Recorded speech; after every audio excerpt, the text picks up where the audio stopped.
Hi guys, welcome to my channel over here at Nay Northern Prepper.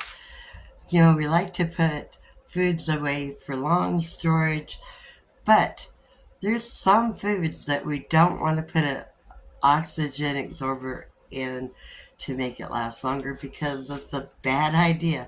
We don't want to get sick, and end up getting botulism because we stored the wrong food for long term.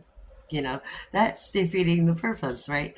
We want to live and we want to have food uh, a long time out there, but there are certain foods that are just no-nos. Okay, so let me begin and we'll go over what some of them are.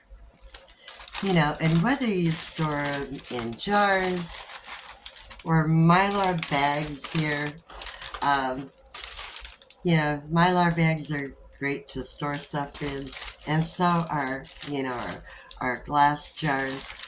But either way, there's no-nos on some of these foods on putting these oxygen absorbers into. So,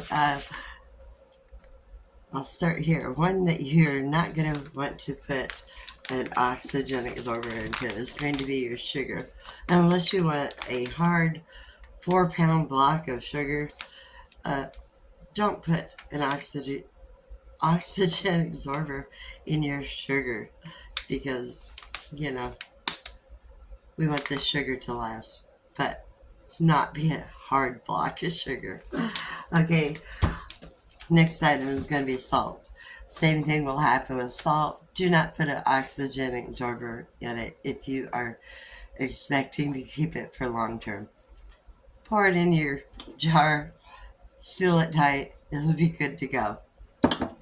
Okay, the next item is going to be your baking soda or baking powder. Do not put an oxygen absorber into these. I've heard if you do, they may explode. None of us want that to happen. Next is going to be some brown sugar.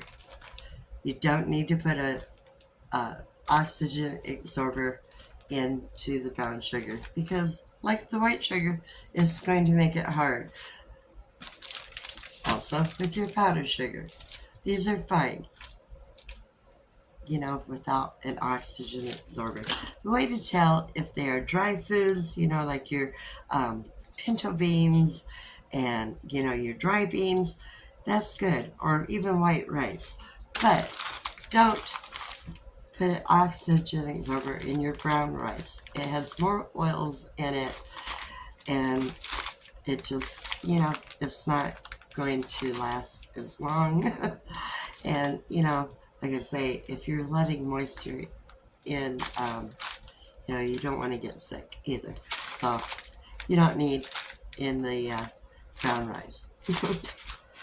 White rice, that's fine. That's a whole different story. Okay, next item is going to be like your nuts and any kind of your nuts because they have oils in them.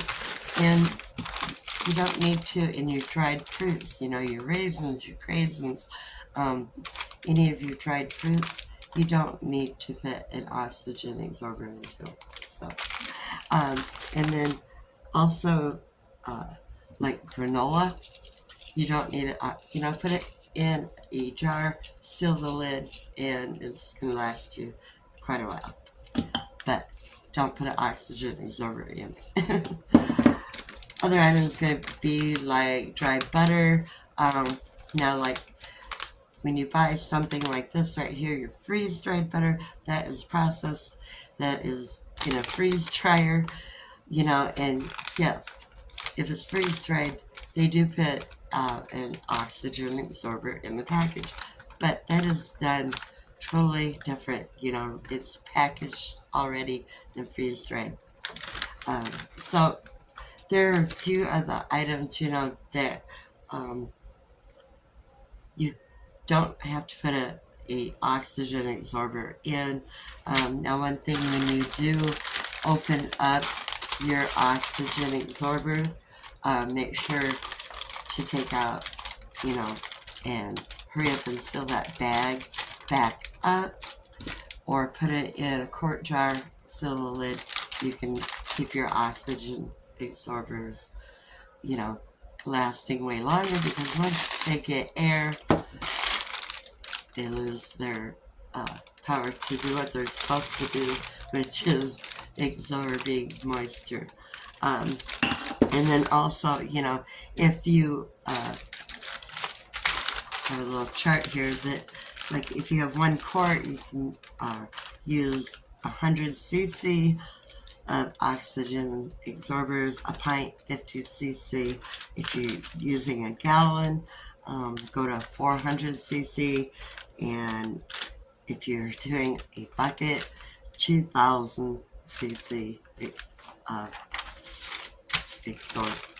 oxygen absorbers. So anyway, guys, there's some of the items that maybe can help you out. I know in the very beginning, when I first started prepping, you know, I was a little bit confused on, you know, what can I and what can't I, and, you know, it's all a learning process, and, you know, only one way to learn. So, hopefully this helped anyone else out that may need to know, you know, the basics of storing long-term food. Anyway, guys, if you enjoyed the video, give me a thumbs up and subscribe if you haven't yet. I'd love to have you over here on my channel. So until next time, you live, God bless, and keep storing that long-term food away, because we never know what kind of emergency we may need it later on. Bye, guys. God bless.